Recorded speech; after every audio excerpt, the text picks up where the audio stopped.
আমি ডক্টর দেখালাম, ডক্টর বললো ভিটামিনের একটু সমস্যা আছে, তো সেই জন্য হচ্ছে। তো ভিটামিন খুব জরুরি আছে সত্যি শরীরে, আমি এত বুঝতে পারিনি। তো যাই হোক, তোমরা ভিটামিন জাতীয় খাদ্য খাবার খাও। আমি এখন ঘুম থেকে উঠছি, অবশ্যই তোমাদের সাথে সবটা শেয়ার করবো। শরীর খারাপ থাক আর ভালো, একার সংসার করতে গেলে শরীর খারাপের জায়গাটা রাখতে গেলে হয় না। তখন কি করতে হয়, তখন একা হাতে সব কাজটাই সম্পূর্ণ করে ফেলতে হয়। আর আমাদের এখানে কাজের লোক পাওয়া যায় ঠিকই, কিন্তু আমার যেহেতু কাজের লোক মানে ঘর মোছা বাসন মাজার জন্য আছে হেল্পিং হ্যান্ড, আর বাদবাকি কাজের জন্য নেই, মানে রান্না করা গোছানো এগুলো সব নিজেকেই করতে হয়।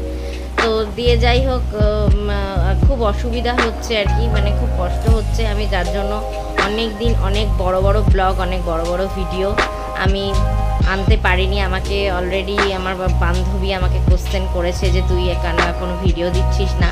তো আমার ভিডিও না দেওয়ার কারণ হচ্ছে এটাই যে আমি ভিডিও করতে পারছিলাম না, কারণ আমার শরীরটা ভালো ছিল না।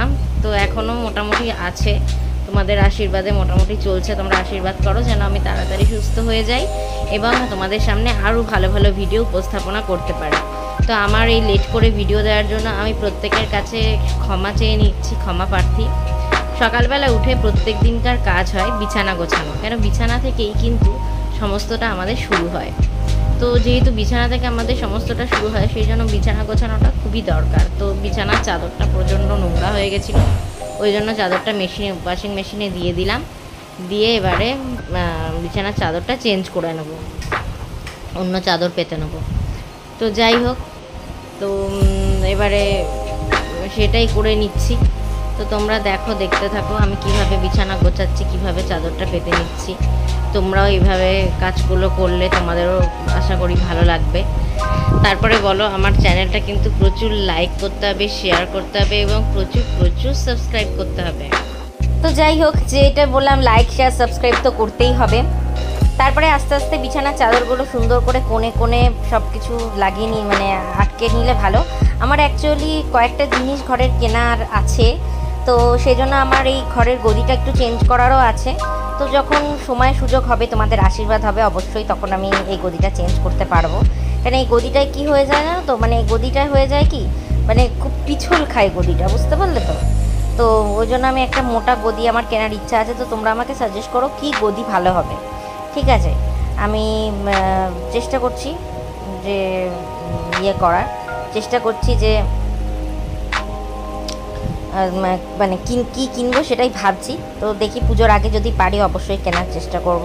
আর এবছর তো তাড়াতাড়ি একদম পুজো চলে এসছে, প্রায় ধরো আর বেশি, মানে এই ভয়েসটা যখন আমি দিচ্ছি সেটা হচ্ছে অনেকটাই পরে, প্রায় তখন জুলাইয়ের লাস্ট করে আমি ভয়েসটা দিচ্ছি।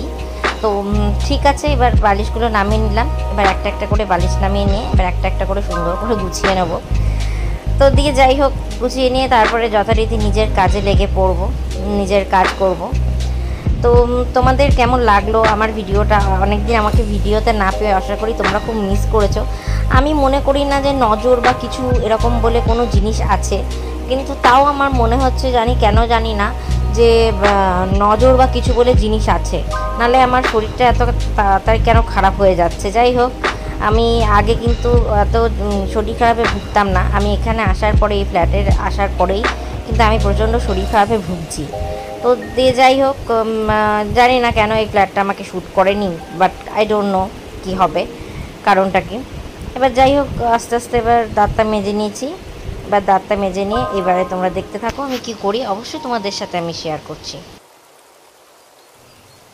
রুটি করছি, আর এখানে কিছু ওই বেগুনস আছে, বেগুন আর আলু দিয়ে ওই যাই একটা। আজকে গুরু পূর্ণিমা, তো আজকে এই মেনু রান্নার। তো আমার শরীর ভালো নেই, তার মধ্যে দিয়েও রান্না করতে হবে। একা সংসার থাকলে যা হয়, যখন মানে সত্যি কথা বলতে মানুষের খুব দরকার। যখন আমার শাশুড়ি মা ছিলেন বা শ্বশুরমশাই ছিলেন, তারা প্রচণ্ড সাহায্য করতেন। শরীর খারাপ থাকলে তো আমাকে বিছানা থেকে উঠতেই দিত না, তারাই সব কাজ করে দিত। কিন্তু আজ তারা নেই। আজকে আমি মানে তাদের যে না থাকার কষ্টটা সত্যি বুঝতে পারছি। তো দিয়ে যাই হোক, তবে মিথ্যে বলবো না, ব্লগে আমার ননদ খুব ভালো, আমাকে ডেকেছে যে তুমি আসবে, এসে রেস্ট নাও। কিন্তু আমার পক্ষে অত দূরে মানে শিউরিতে আমার ননদের বাড়ি, তো সেখানে যাওয়াটা একটু অসুবিধার জন্য, তবুও চেষ্টা করব যে যাওয়ার। ওই জন্য আমি কিছুদিন হয়তো ব্লগে এখন আসতে পারছি না, তো তার জন্য সরি। শরীরটা ঠিক হয়ে যাক, ভগবানের কাছে প্রে করো, তারপরে আবার অনেক রাত হয়ে গেল। তোমরা সবাই কেমন আছো? Welcome back to my channel Tanu mixing ব্লগে সকলকে স্বাগত। আমি একটা ছোট ব্লগে বলেছিলাম যে আমার একটা সিস্টের সমস্যা ডাক্তার বলছে, তো আজকে এই যে সব টেস্ট ফেস্ট করে এসেছি, রক্ত ফক্ত দিয়ে দিয়েছি।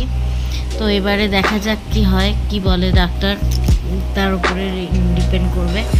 আর মানে সিস্ট মানে আমাকে যে ইউএসজির ডাক্তার ছিল সে আমাকে বলল যে আমার একটা ছোট্ট আম্বিকাল হার্নিয়া হয়েছে, তো হার্নিয়া তো অপারেশন করতেই হয়। তো কি করব না করব অবশ্যই তোমাদের সাথে শেয়ার করব। তোমরা আমার পাশে থাকো আমার এই দুঃসময়ে। আমি ভিডিও খুব একটা করতে পারছি না, তার জন্য সরি। তো যেটুকু পারছি, যতটা পারছি ভিডিও তোমাদের সাথে শেয়ার করার চেষ্টা করছি।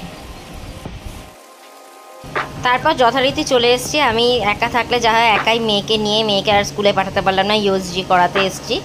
দেখো সেখানে ডাক্তারখানার ছবিটা তোমাদের সাথে শেয়ার করলাম, যেটুকু পারলাম সেটুকুই তোমাদের সাথে শেয়ার করলাম। আমার একটু শরীরটা খারাপ আছে, তো তোমাদের সাথে শেয়ার করেছি সামান্য একটু শরীর খারাপ, তো সেই জন্য আমি ঘরের কাজকর্মগুলো ঠিকঠাক করে করতে পারছি না। তো ভাবলাম কদিনের জন্য একটু রেস্ট নেব, তো সেই জন্য আমার ননদ আসছে আর কি আমাকে নিতে। তো সেখানে যাচ্ছি শ্বশুর বাড়িতে। তো পৌঁছে অবশ্যই তোমাদেরকে ফোন করব, তোমরা দেখতে থাক। ফোন করবো বলছি, অবশ্যই ভিডিও করব। তো সরি, ফোন করবো এমন হয়ে যায় না, মানে উল্টো পাল্টা বলে ফেলি, সরি গাইস। ভিডিও বানাবো, প্রে করো যেন আমি সুস্থ হয়ে যাই। তো তোমরা দেখতে থাকো, সঙ্গে থাকো। যথারীতি গাড়ি করে সবাই মিলে, এই যেমন ননদরা পিছনে বসে আছে, আমিও ওখানেই বসে আছি। যাই হোক, এবার যথারীতি চলে গেলাম গাড়ি করে একদম সোজা, মানে একদম মানে শ্বশুর বাড়িতে। তো দিয়ে যাই হোক, তোমরা দেখতে থাকো, সঙ্গে থাকো, সাথে থাকো। শ্বশুর বাড়িতে আমার ননদ আমাকে নিয়ে এসছে আমার খুব শরীর খারাপ বলে। তো যাই হোক, এখানে এখন 7 দিন থাকবো, তো কি করব অবশ্যই তোমাদের সাথে শেয়ার করব। তোমরা দেখতে থাকো, সঙ্গে থাকো। আজকের ব্লগটা এখানেই এন্ড করলাম। টাটা, ভালো থেকো।